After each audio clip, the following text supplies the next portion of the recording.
Azure Striker Gunvolt, an emotional boy meets girl story layered on a Mega Man inspired platforming game with a nice twist.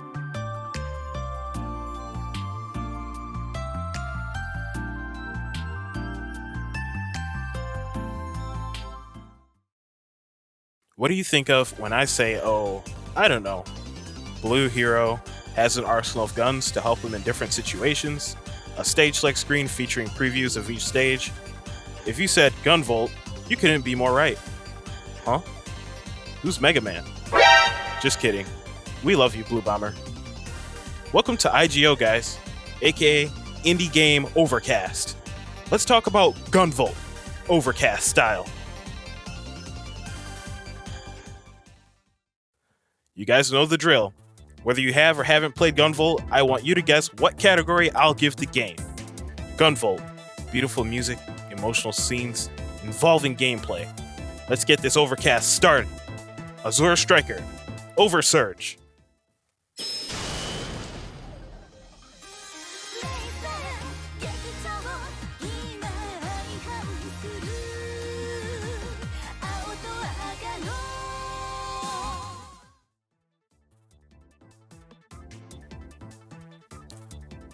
Gunvolt was developed and published by a Japanese video game company, Inti Creates.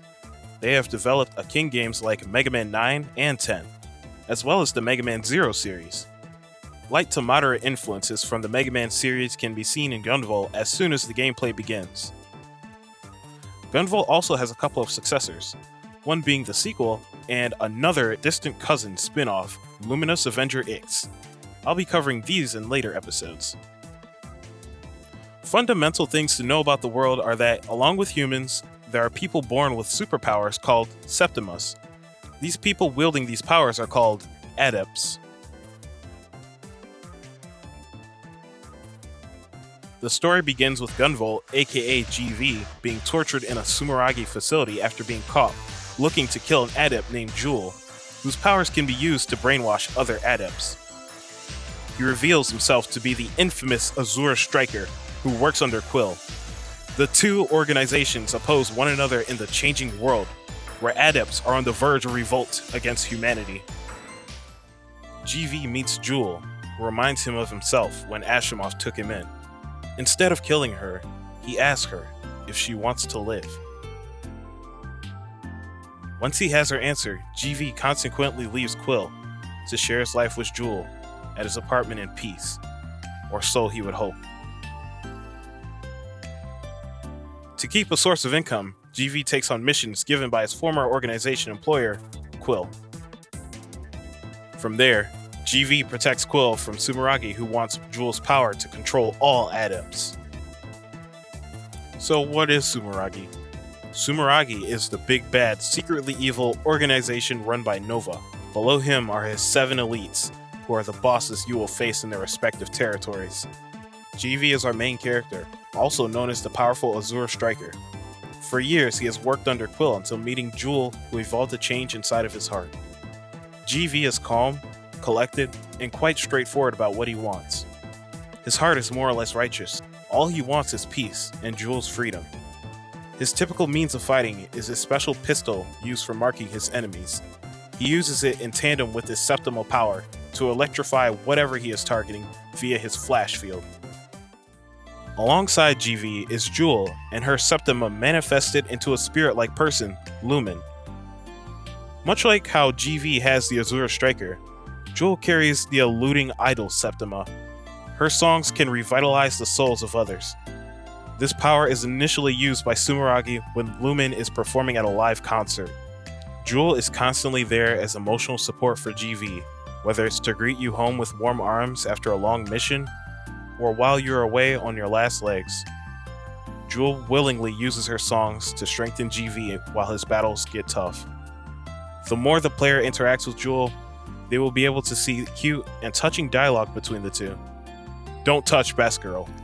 Lastly, the opposing organization to Sumeragi is GV's former employer, Quill, who stands for the rights of adepts.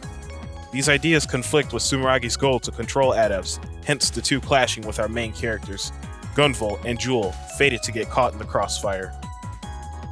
This organization consists of your consultant Monica, whom I remember for some really funny dialogue in the Pharma Lab level involving some tentacles. She'll be the one guiding you through most missions and explaining some obstacles and terrain you'll come across. Monica and Zeno are best friends with GV. Zeno and GV share a brotherly bond, and their dialogue can range from making you smirk to downright touching. Ashimov, aka the Dad as I like to call him, serves as the father figure to GV and leader of Quill. Although not much can be determined from the majority of the story, Ashimov is skilled and looks out for GV. He is the supposed upholder of the Quill ideals, but are these ideals really righteous? At heart, Gunvolt is a mix of different game types, which is part of what makes it so interesting. The utilization of visual novel-esque cutscenes, action and puzzle-heavy platforming, and so much more feel evenly baked into what initially seems like a simple indie game. As mentioned before, while you're running and gunning, character dialogue will appear on the screen as GV progresses through each level.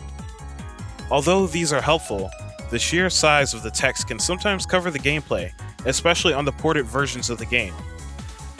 Thankfully, the game offers an option to toggle this on and off, and you can play the game without the character input.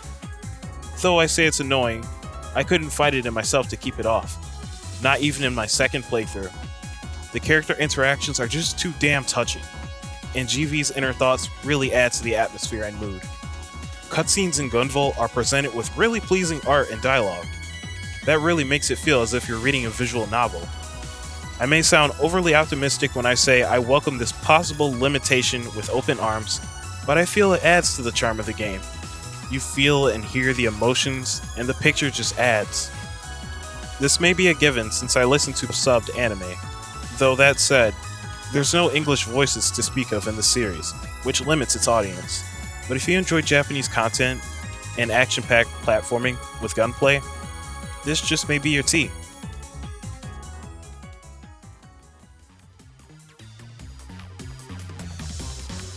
Something you'll frequently rely on in Gunvolt is the SP bar, or special bar, which enables not only one, but two valuable abilities. The first one is Gunvolt's primary means of defense. It's actually enabled by a Septima. The game calls this passive ability Prevasion. Prevasion allows GV to phase through most projectiles as long as GV has some energy to spare in his SP bar. Once depleted, he starts taking real damage. It may make him sound invincible at first, but that confidence is short-lived when faced with the game's fun and challenging bosses. The other equally essential ability is Flash Field. This move you will find useful for every enemy. Once you mark your targets, GV can unleash lightning, killing them even faster. This is a good way to fuel the multiplier score on the far left. The specialized guns from Quill utilize GV's Azure Striker Septima to shoot fast, shocking bullets that allow him to trace electricity to the enemy or tagged object. Yup, this method is what the game refers to as tagging. It's encouraged at the very beginning and is crucial not only to get the most out of the gameplay, but to succeed in the many challenging situations the player will face. There are several guns with different helpful attributes. The Naga lets you tag more enemies, the Orochi helps tagging more by covering the space above or below you. Mizuchi lets you choose your direction of fire, which I personally found challenging to use and little to no reason to use. Technos shoots 2 bullets diagonally and traveling along the surfaces. Vasuki homes in on nearby enemies. And lastly, Dulahan, or Delahan, correct me if I'm wrong. If the player gets the true ending and completes all of the challenges in the game will then reward them with this demon of a gun. It cannot tag, as we've been groomed by the game to know and love. Rather, it's so strong that it doesn't need to tag. To be frank here, if you've put in all the man-hours necessary to satisfying the conditions for this gun, you will be at a level where this gun is nothing more than bragging rights. Or if you want to rack up some serious scores, I suppose, I'll most certainly take it over nothing as a completionist gift. That mysterious score multiplier that I've been alluding to. What is it for other than being given a reason to turn up the volume when you reach 1000? Yup, that's reason alone to give it your all. Before you select the mission, you get 3 choices: Gutless, Cautious, and Fearless. Gutless does not penalize your score when you take damage, but the multiplier is very low. Cautious is the balanced default with a generous multiplier, and you're allowed 3 hits before penalty. Fearless takes away all your points after a single hit in exchange for a massive multiplier on your score. Prevasion does not prevent you from penalization, and what penalization means is that when you receive damage so many times, your score will drop back to 0 and restart. That said, I think the score system is a genius idea. The possibility you can increase your score to 1000 encourages you to play offensively. The fact that the score you worked so hard for can just disappear will make you play smarter and more strategically. It tells the player to get better and seek something unrelated to the current objective for a feeling of reward and some of many awesome vocal tracks in the game. Never fear, these points are saved if you keep them until you hit a checkpoint. But beware, that means you are giving up the music bonus in exchange for recorded points. So it's up to you whether you want to do that or not. Man, who doesn't like freedom and choices? At this point, you're probably saying to yourself, this isn't anything like Mega Man at all. And it's true. This game doesn't come off as one that intended to be something else but different. It feels like its entirely own identity, which the creators achieved. Now, onto the special moves. These are limited uses that GV gets as he levels up. Uses of them requires a yellow special unit at the bottom left corner. You get 3 and they are non-expandable. However, they can be replenished from these computer chip items that you either shoot or flash field. In the beginning, you'll start out with GV's basic but useful special, Astra Spear. Also to add, you get a really awesome portrait of GV when he uses a special, or an animation if you will. There are many different specials. My setup by the near end consisted of level 1 Astra Spear, level 2 and 1 Heal, and Luxcalibur. Luxcalibur being one of the most powerful specials in the game, if not the most powerful. The level 2 specials are among the more powerful, and they take up 2 rather than 1 special unit. This also goes for Luxcalibur given its very powerful nature. When you're in a pinch and you need to finish up the boss fast, or heal up quick, I cannot recommend using them enough, or investing the time to level up GV to get the even better ones down the line. Synthesizing, Loadout Customization, and challenges are all found in the hub's menu. Synthesizing lets you take collectibles from your journey and create new gear or loadouts. Your loadouts are your equipped items on GV. From guns, to rings, to necklaces, to eye optics. These can really enhance the game, if you choose, but are not required at all, which I'm kinda cool with. Same goes for challenges. They offer special objectives, like getting a certain rank on a level, or beating a level within a timely fashion, in return for specified synthesizing materials. I must say, I'm really liking the passive features in Gunvolt. If you use them, they reward you. If not, your gameplay is completely unhindered. As someone who plays a lot of games with forced or overwhelming gimmicks that must be learned or even feel like a chore, yes, I'm looking at you. Gunvolt is a breath of fresh air. The last of the game's features are talking to Jewel for your heartwarming shipping moments between your 2 beloved characters. Don't take my word for it, just take a look. お仕事お疲れ様。本当は私もシアンは十分に僕の力になってくれているさ。こうやって君と話をしてからミッションに行くと、ミッションで倒れた時にモルフォの歌が聞こえてくることがある。そんな時は僕はもう一度立ち上がって戦うことができるんだ。GV If that doesn't warm the frozen block of ice in your heart, I don't know what does. Keep singing for us, Jewel. But yes, what does this add to the gameplay, you must be wondering? When you see this message saying, you feel closer to Jewel, you raise the likelihood of Jewel's song reaching you in battle. So if you fall in a difficult battle, Gunvolt will come right back with Jewel's special septimal ability, Anthem. You get badass music. What song was that again? Oh yeah, this one.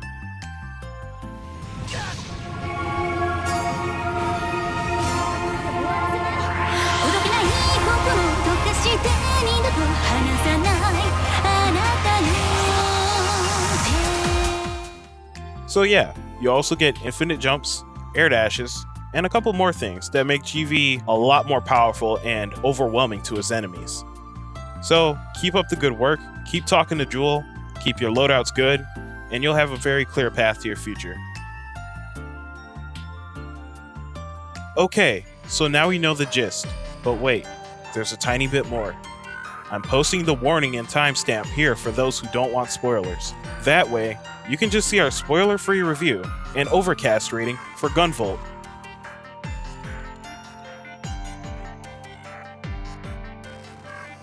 Once all of Sumeragi's elites have been defeated, you bolt headfirst into Sumeragi with your friends from Quill backing you up, including Daddy Ashimov, for Sumeragi has kidnapped Jewel. After you climb the elevator and defeat resurrected versions of the elites who are more or less the same in difficulty as before, you meet Nova, leader of Sumeragi. Nova uses Jewel's powers against GV, claiming this power will help him control adepts across the world. There are some parts to his side that sound reasonable, but his methods lead to far too much tyranny, and Jewel's freedom is at stake, which we can't let happen. As for the boss fight, it's pretty intimidating at first, but once you understand the secret behind attacking his weak spot, the battle is more or less a breeze. Conserve your specials for healing and offensive attacks, and you'll be good. Once Nova is defeated, you're reunited with Jewel.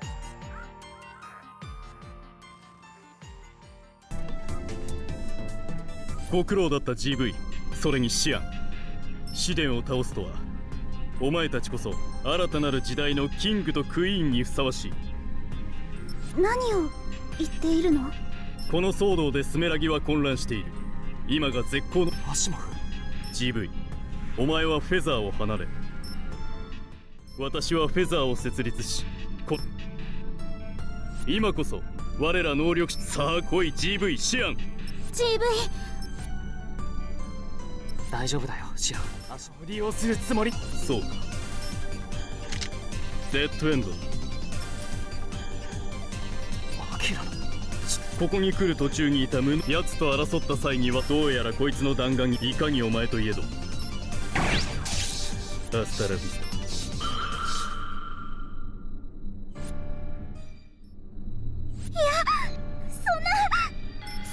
君もだシアン。